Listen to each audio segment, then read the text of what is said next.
Hello anh em nha. Hôm nay là 3 tháng 9. Em có lên một ít con cho anh em chơi ha. Từ dòng cao tới dòng thấp, từ dòng mới tới dòng cũ, từ dòng không có chủ đề tới dòng có chủ đề. Cho anh em chọn ra ít con, tùy chung là đủ loại hết trơn á. Cho anh em lựa chọn thoải mái. Coi này mở đầu clip cho em xin mời anh em điếu thuốc nha.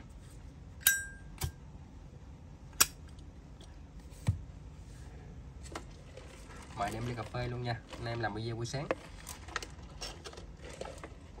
Ly cà phê này là của một chú lại nhà lại phòng em mua jeep rồi mua tặng em ly cà phê luôn. Chú dễ thương lắm, vui tính. Sẵn trên like này con cũng cảm ơn chú nhiều nha. Rồi em xin lên nhanh luôn ha anh em ơi. Em nói xàm ngoài anh em cũng thấy tào lao quá. Rồi em lên mẫu số 1 luôn nha. Zippo màu thuốc anh em ha. Zippo màu thuốc nè. Hơi bị chá một tí.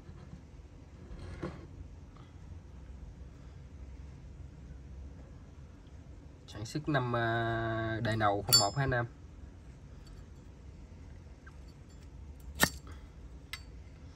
Vỏ gục trùng 01 ha.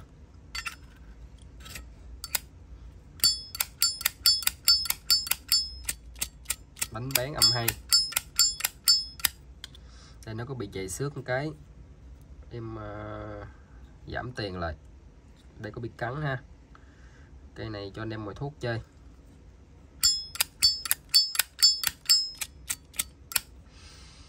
Mã số 1 anh em ha. Cây này có bị hơi chói một tí nha anh em thông cảm nha, tại vì đèn mà nó không sáng quá, nó hơi tối thì anh em nhìn không có rõ được cây dép, cho nên là bắt buộc em phải chỉnh đèn cho nó sáng sáng một tí cho anh em nhìn thấy cái dép nó rõ.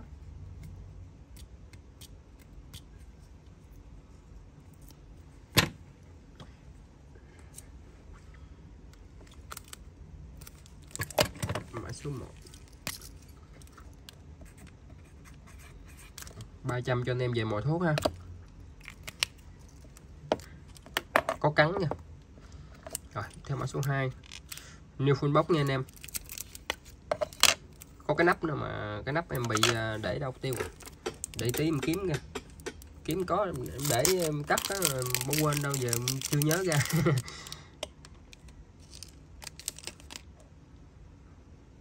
Hơi bị chói à. Để cái đèn ở trước mặt đó, anh em mới thấy được cái dép, chứ không có đèn trước mặt nó không, nó tối hù à. New full box anh em ha. Nó hơi chói quá. Sản xuất năm 94, 95, 96 nè. Sản xuất 96. Cái này em 95 rồi ha anh em ha. Em canh chỉnh rồi, cứng cáp à. Guộc chưa qua sử dụng ha. Vỏ guộc là 5 ha anh em ha. 97, 96. 1 năm cho phép của hãng cho phép thì mình cứ dứt thôi anh em ha.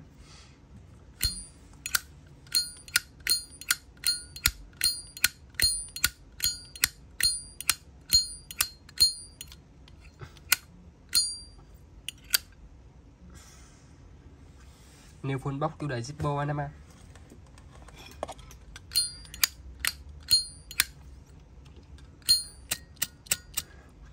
Dòng mới thì em không mô tả nhiều nha, tại vì nó không có cắn mớp gì hết. Cắn mớp đâu gọi là new full box.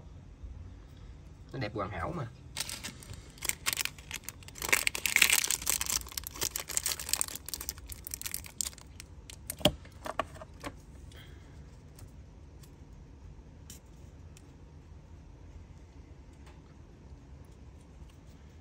Cái này sao nó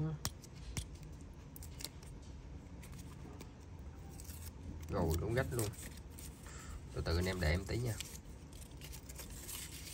Xé cái này ra.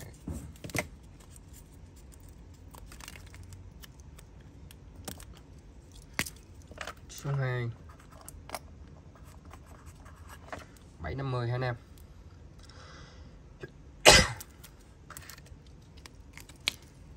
Chụp màn hình gửi qua em nha anh em ơi. 750.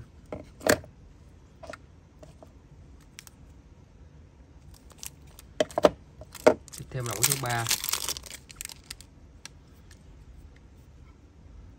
Râm bóng.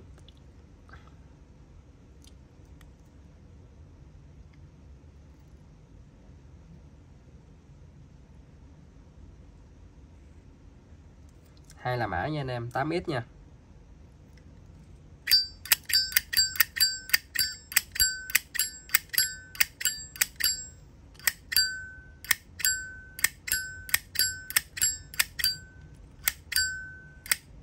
Có đủ vàng đó anh em.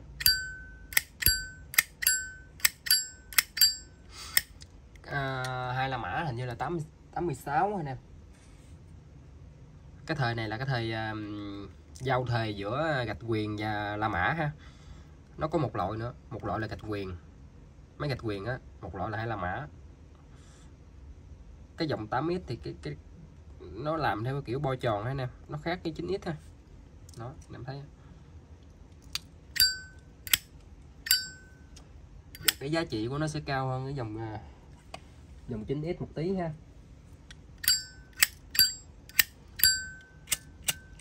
Cái này âm hay á, âm ben ben luôn, không cắn không móp, đít đẹp quá vậy đẹp luôn, đít tròn que như đít gái. Em nói về 27. Xin lỗi. Rồi đây.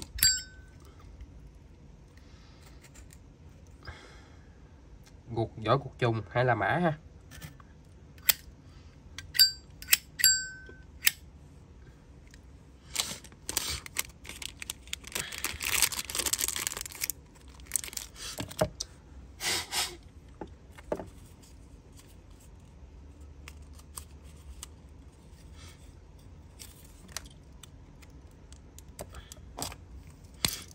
Cây số 3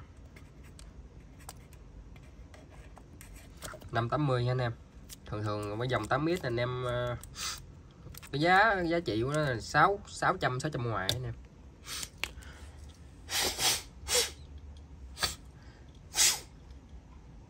Nhưng mà kênh em không có vụ đó đâu. 500 rồi, 500 mấy thôi.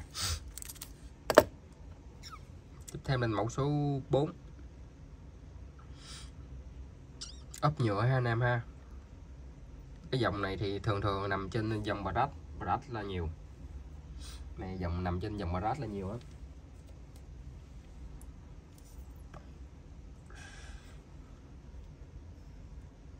Chín tư. Còn về bàn cái này nữa, nó đẹp xuất sắc luôn.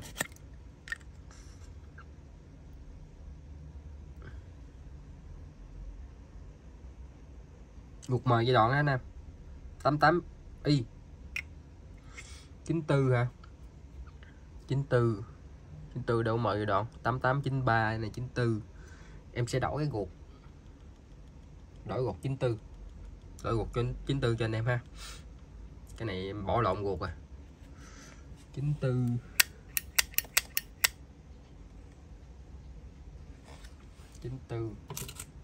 như đây. Nó đây.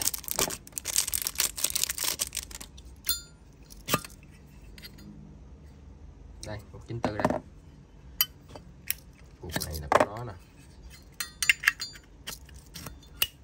Móc ra móc vô, bỏ lộn luôn.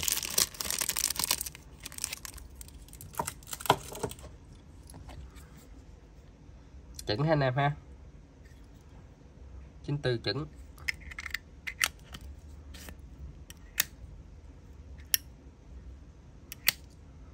Đeo qua sử dụng thì ở trên mặt nó có bị chày một tí ha.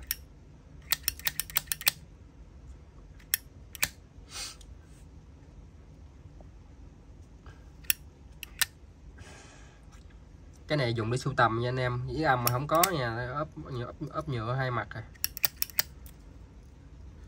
Cái này ok.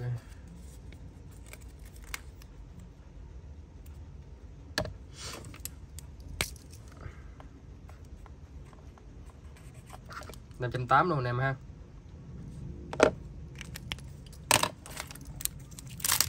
Đây là dòng vỏ rách xả.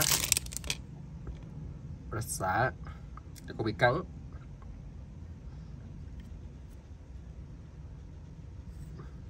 Đây em chờ cho tới ha, em sẽ làm mắt hết mấy cái này cho anh em luôn ha, yên tâm nha. Đây mắt giống như gì nè, cái này em muốn chưa tới 09, cái nó bị một điểm ở đây thôi, ngoài ra thì ok hết. Còn cái chuyện ở đây thì làm cho nó mắc được, ok không sao hết.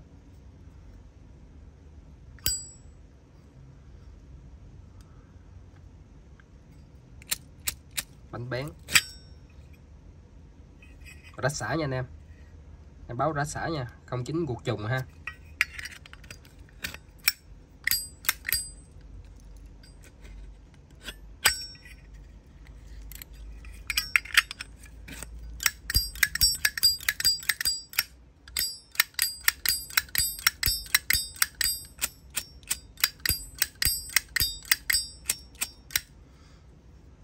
Cắn đẹp quá, cắn thì bán rẻ thôi, cắn mà bán giá theo, không cắn chết luôn à.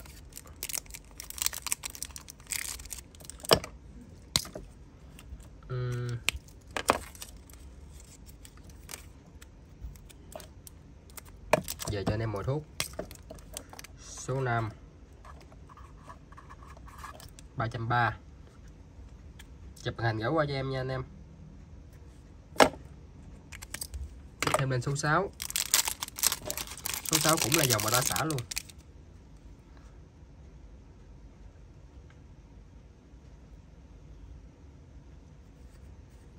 Dính nước à.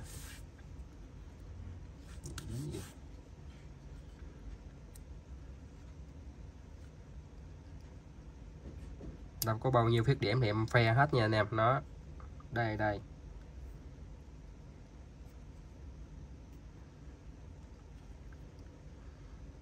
anh em ngại mấy này phải không, em làm cho nó mắc được luôn, bình thường.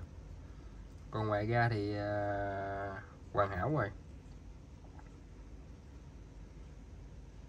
2.000, sức năm 2.000 một kép ha.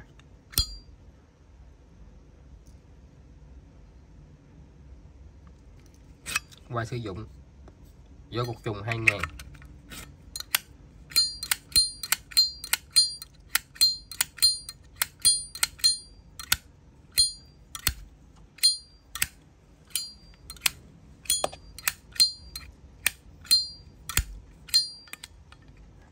Chưa thông đá nha anh em xong thông đá sao ha.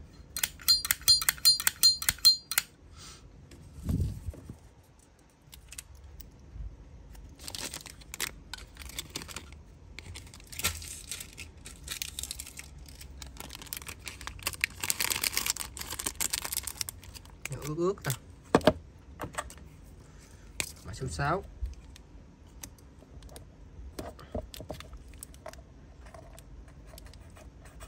$500 anh em ơi. 500.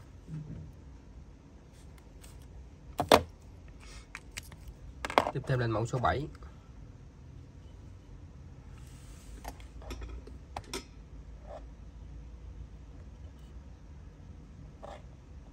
Dòng Wintec chặt góc ha anh em.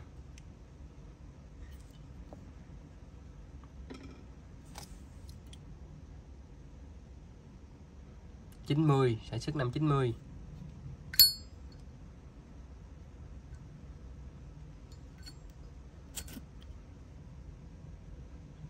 Vỏ gục trùng 90 luôn ha.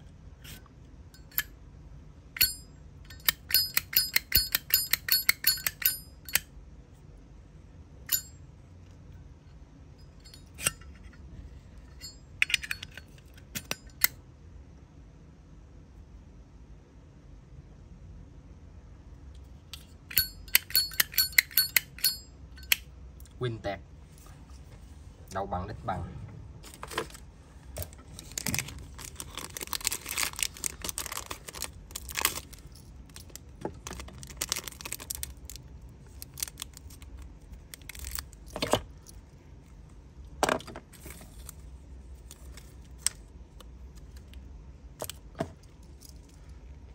Mã số 7.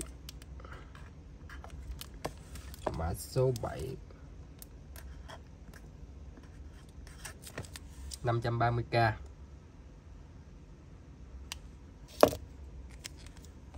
Mẫu số 8 chủ đề Zippo.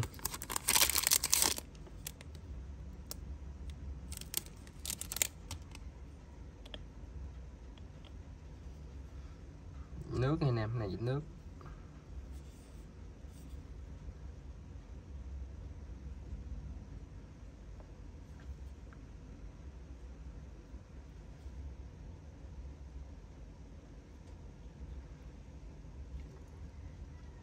Chín 10 89 90 91 92 sản xuất năm 92 chủ đề Zippo.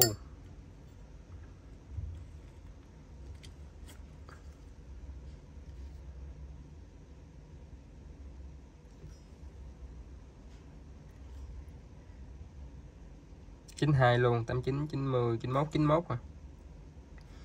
Gục 91, vỏ 92.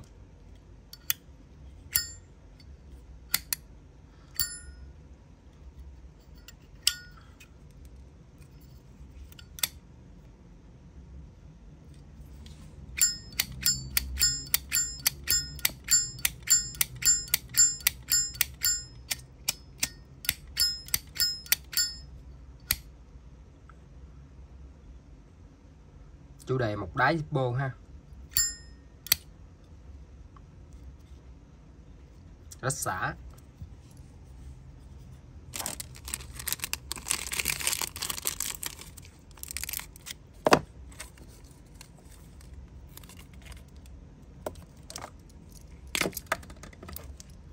Cây số 8 có chủ đề để hơi cao tiền nha anh em, một chủ đề Zippo nữa ha. 580k.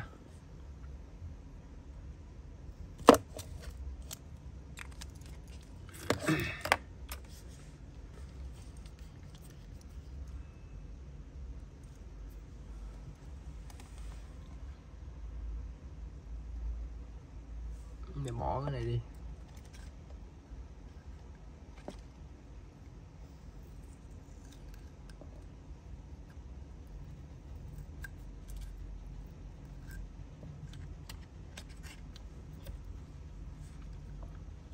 Nó chỉ thua cái cây này, nó chỉ thua mới nó nhém niều anh em, nó nhém niều. Cây này thì đẹp rồi, đít lồi chữ xéo 91 xuất nhật, nhém niều chứ nó là mới á.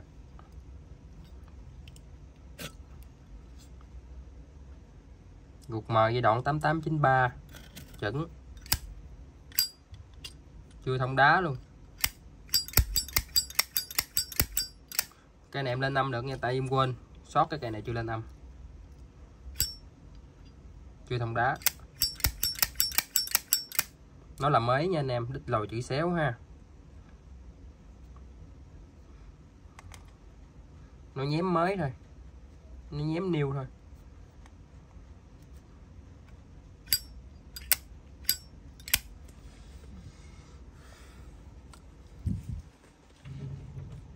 Cái này bỏ bọc đi cho nó gật gỡ, nó khỏi bị chày.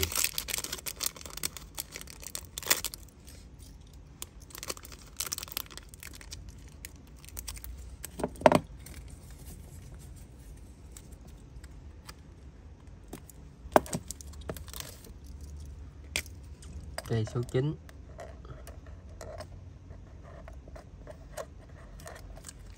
750k.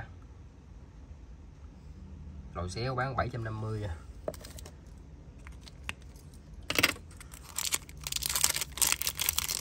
Tiếp theo đây cây số 10.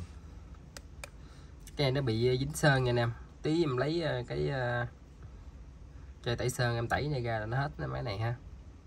Chủ đề này chủ đề gì vậy? Mới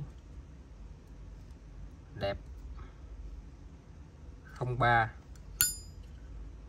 guộc đẹp.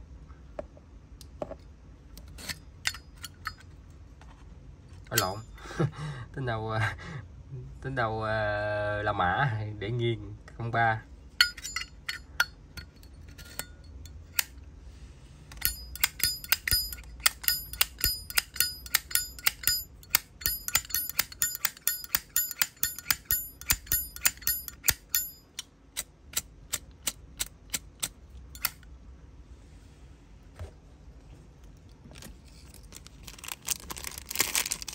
Không cấn mớp đây nè, nó là mới luôn.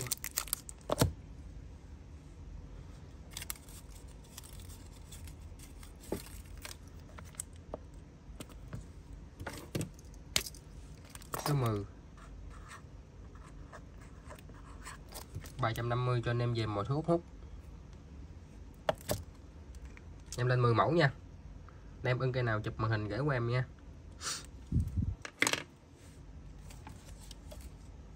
Giao dịch bên em là cọc đi hàng nha anh em. Em không bán, không có cọc nha anh em. Anh em lưu ý nha. Ok. Em cảm ơn anh em đã xem clip em ha. Chúc tất cả anh em có một ngày làm việc sảng khoái. Bye bye anh em. Hẹn anh em ở clip tiếp theo nha. Bye bye.